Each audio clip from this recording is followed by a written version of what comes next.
So in the last class, we've been talking about examples on groups. We'll do some more examples here. In the last session, we've been talking about uh, the group of all invertible matrices is a group of all n by n invertible matrices from real entries with real entries.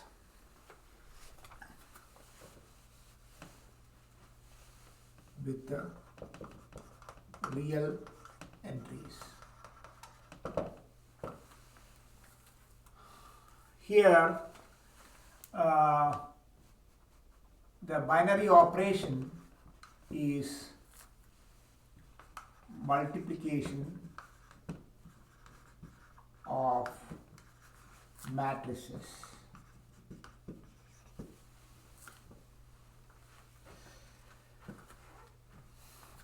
By the way, this group is a non-abelian group because there exist matrices A and B,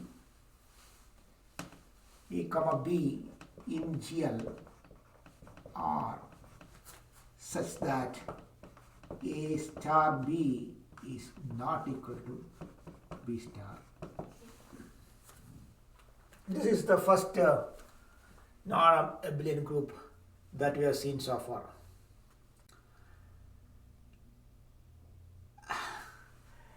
See, the binary operation here is multiplication of matrices. Let us assume that we are going to define another binary operation. So assume that on GLN of R, the binary operation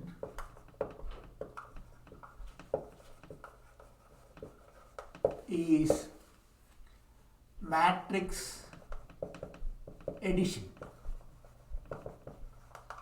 Then GLN R is not a group because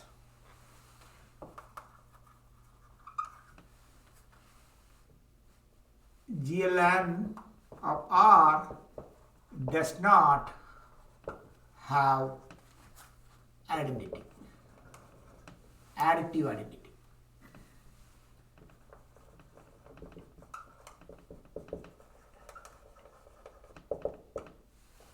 Identity is here, it is a matrix of size n by n matrix of all entries 0 because it's addition. So what I'm trying to say here is not just the elements are important, the binary operations are also important. So we'll take some more examples here. Q star is the set of all non-zero real numbers and is a group under multiplication.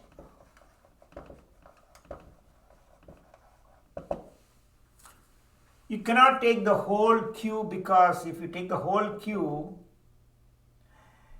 then 0 does not have a multiplicative inverse. Similarly, R star, set of all non-zero real numbers,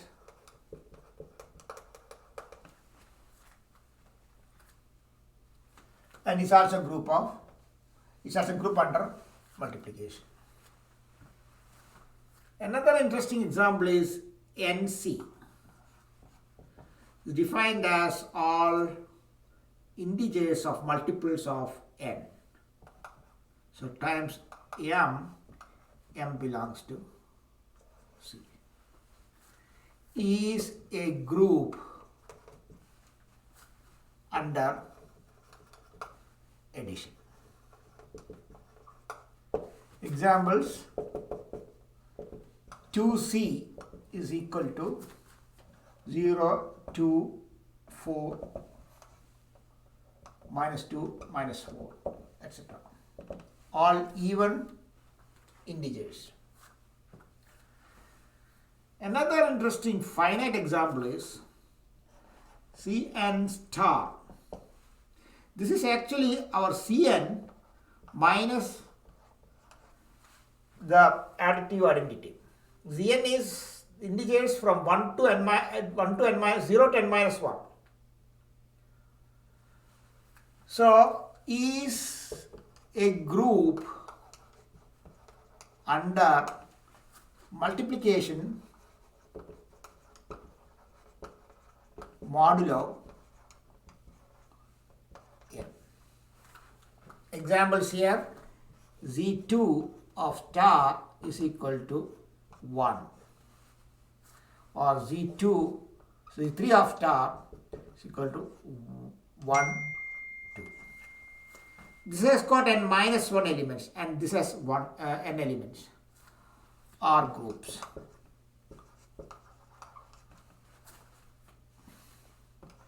Under multiplication modulo 2 and 3 respectively.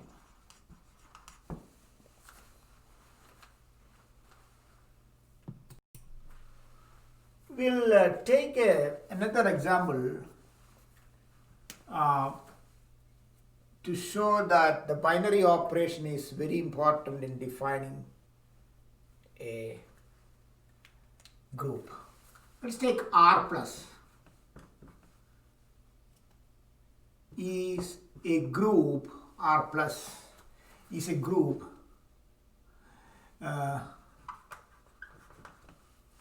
under multiplication. By the way, R plus is actually set of all positive integers, positive real numbers.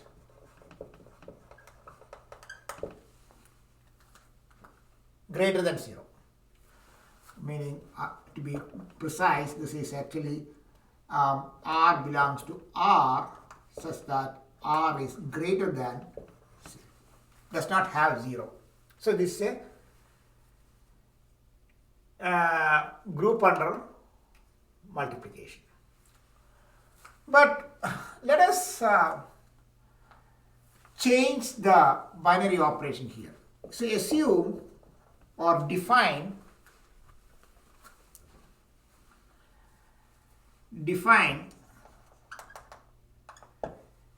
a binary operation on R plus as follows.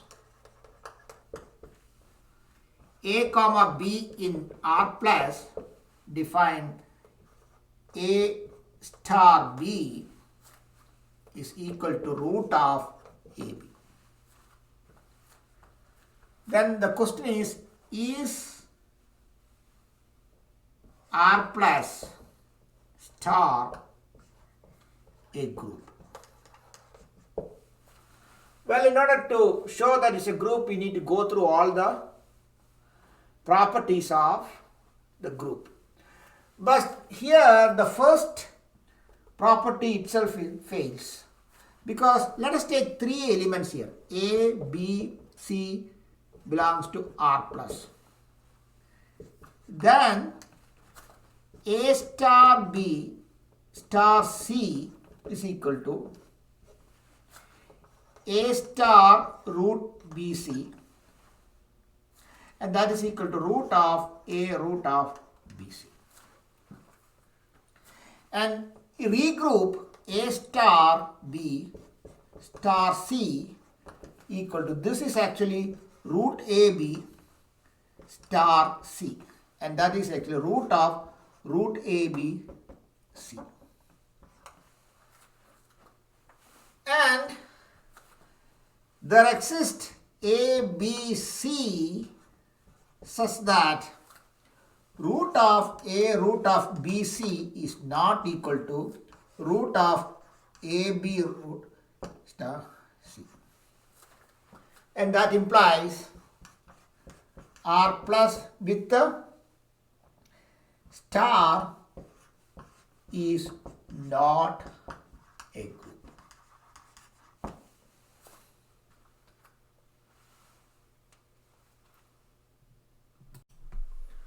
Now let us derive a very simple result.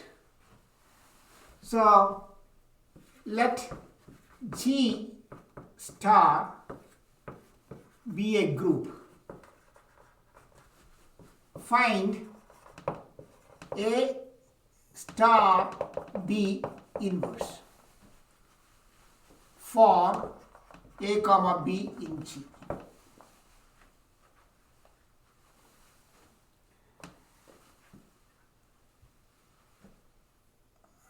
So what is A star B inverse? By definition, A star B star A star B inverse equal to E. This is the inverse of A star B. So when you multiply this element with its inverse, it's equal to E. So what we do is we multiply both sides, take the binary product on both sides, A inverse. So A inverse star A star B star A star B inverse equal to A inverse star E. And that is A inverse. Now we regroup this one. A inverse A star B star A star B inverse equal to A inverse. And this is E. So E times B times A star B inverse equal to A inverse. This is actually B. So B times or B star A star B inverse equal to A inverse. Now multiply B inverse on both sides. B inverse times B times A times inverse is equal to B inverse times A inverse. Now if we regroup and multiply, this will be E times A times B inverse equal to B inverse A inverse. So this is actually A star B inverse equal to B inverse star A inverse. So these many steps are involved in deriving this, but most of the time we are ignoring most of the steps and arrive at the conclusion immediately.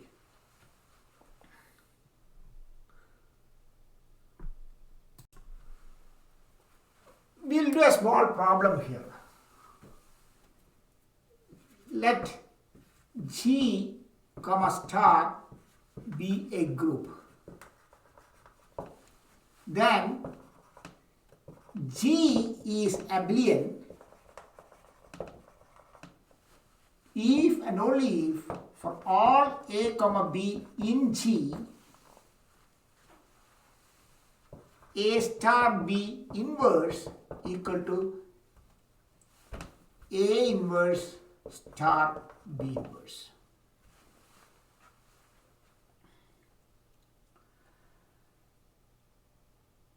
So, as per our earlier result, A star B inverse has to be B inverse star A inverse, right? So there are two parts for this problem. So let G be an abelian group.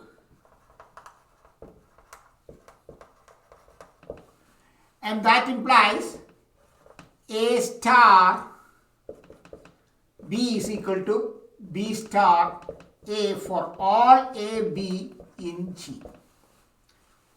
And that implies A inverse star B inverse star equal to B inverse star B inverse star A inverse. And that implies A star B inverse equal to this is by definition, by previous result, it is B inverse star A inverse, and with this result, because G is abelian, A inverse star B inverse.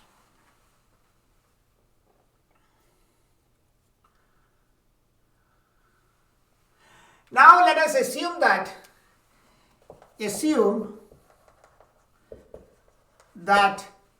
A star B inverse equal to A inverse star B inverse for all A comma B in G. But what is the definition of this? That implies B inverse star A inverse equal to A inverse star B inverse for all A, B belongs to G. And that implies G is abelian. These are all very simple proof, but make sure that we are following the properties of the group very strictly. We will do another simple problem.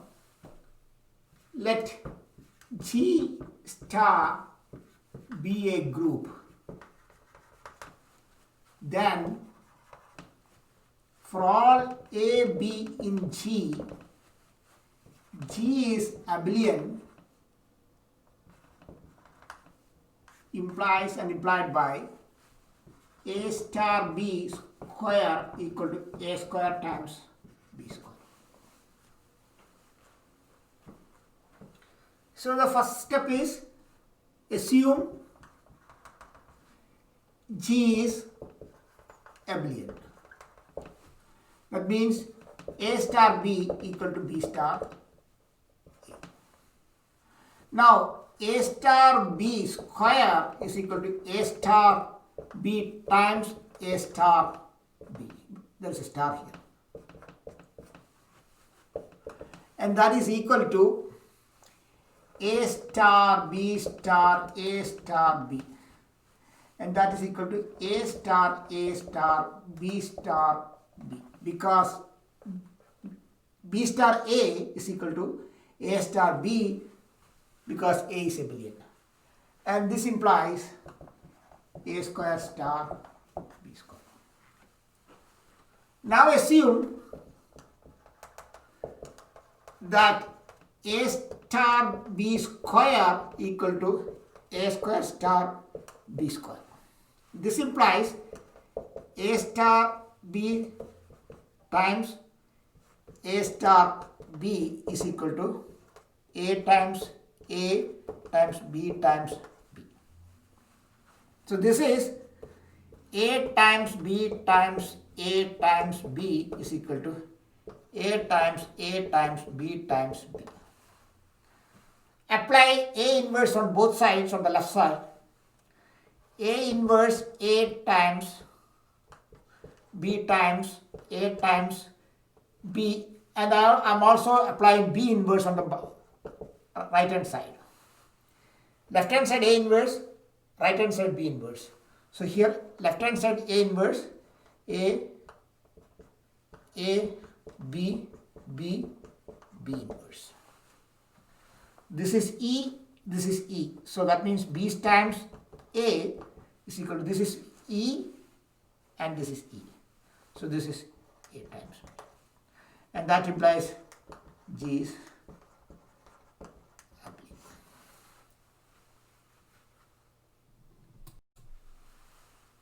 We'll do another problem.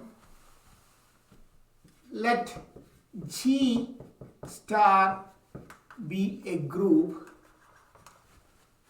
and A, B, C in G. Then A star, B star, C equal to E implies B star, C star, A is equal to E.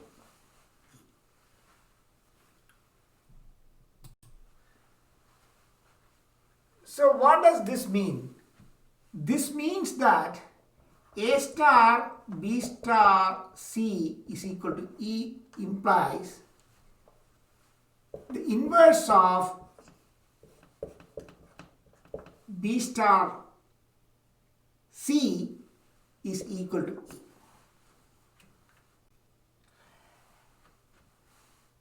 Because you are multiplying A with this number, this element, and you are getting an E means, and inverse is unique. And it is, the definition of inverse is that the inverse of A, when you is A inverse, such that A inverse times A is equal to A times A inverse. It commutes with its element, and that's equal to E. So this implies B star C times A is equal to E. And that implies we can remove the bracket.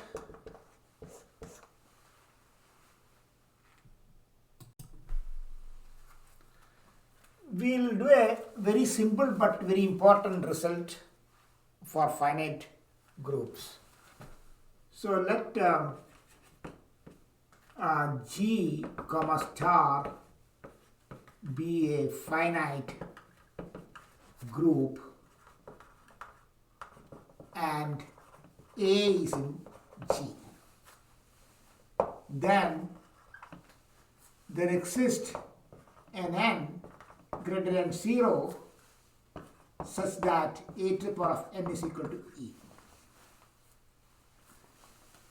The smallest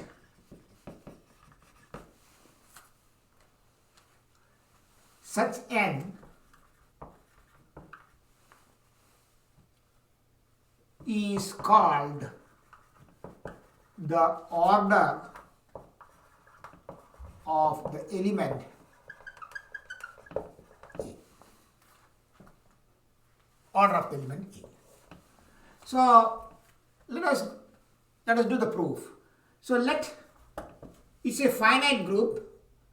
So the order of G is equal to m greater than 0 for some m. For some m, okay? Some m greater than 0, okay? So we'll not write here. For some m greater than 0. Now, form a subset S of G as follows.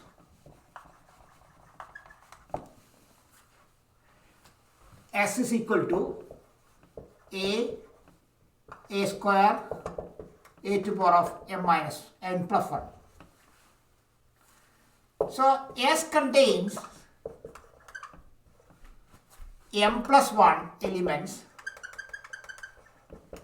and S is a subset of G, and that implies sum of the elements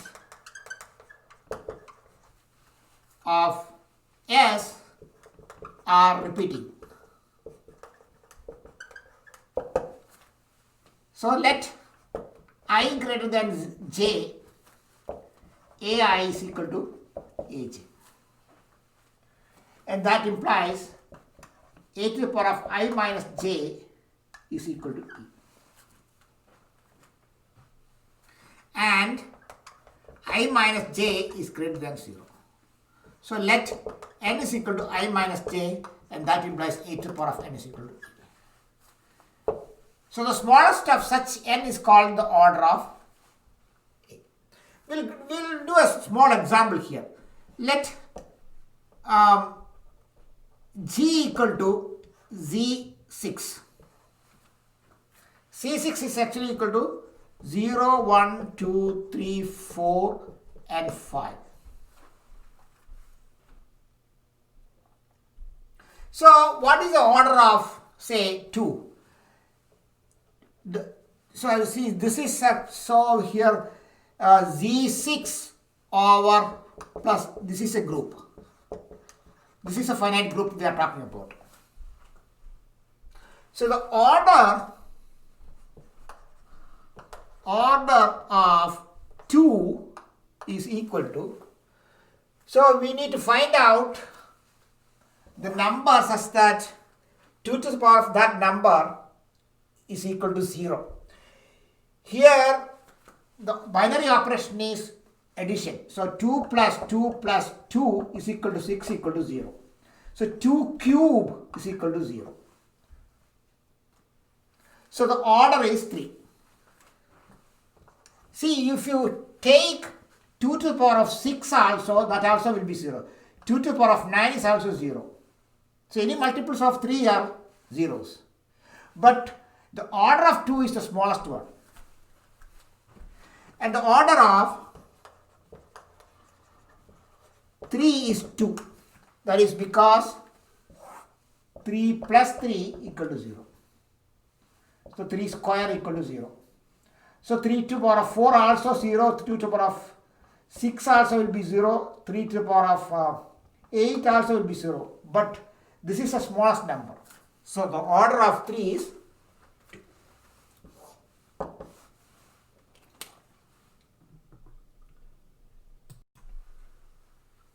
Let us do one more problem. Let G with a star is a group, and for all x in G, x times x is equal to E, the identity of the group, then G is abelian. So in order to prove that G is abelian, you take two elements and get the products in both ways, then show that they are equal. So let A comma B belongs to G. That implies A star B belongs to G. And that implies A star B star A star B is equal to E, with the assumption, because every element in G, if you multiply with the same element, you will get E. A comma B belongs to G implies A star A belongs to G, or A star A is equal to E and B star B equal to E.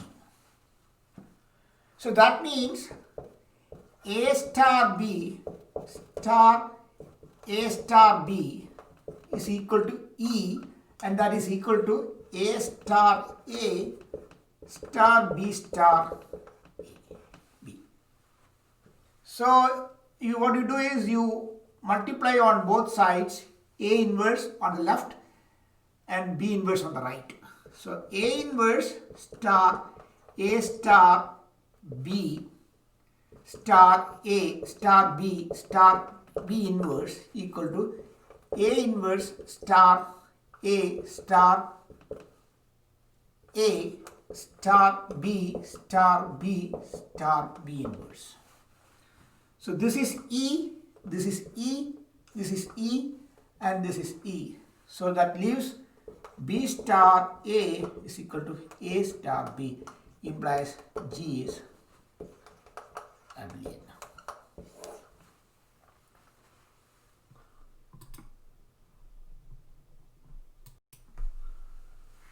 We'll do another one. Let star be a finite group of even number of elements.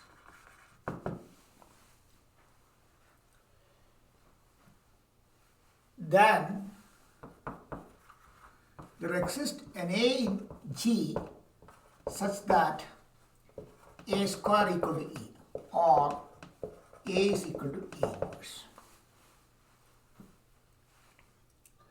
It's a finite set, it's a finite group with even number of elements.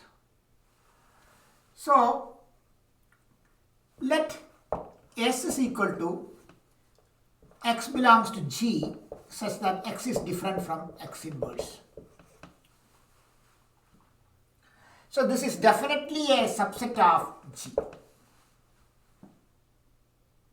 And S contains even number of elements from G. Because if X is the inverse of X inverse is the inverse of X. So this is actually an even number. If X inverse is equal to X inverse, if X is different from its inverse, X inverse is different from X. So this is an even number. There are even number of elements in S. And E does not belong to S because E is equal to E inverse. That means G minus, or that means S is a proper subset of G, and G minus S has even number of elements,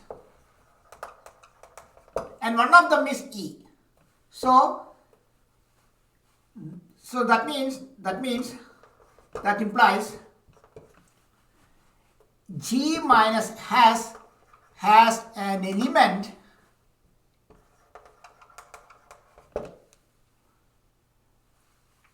A in G such that A is equal to A inverse.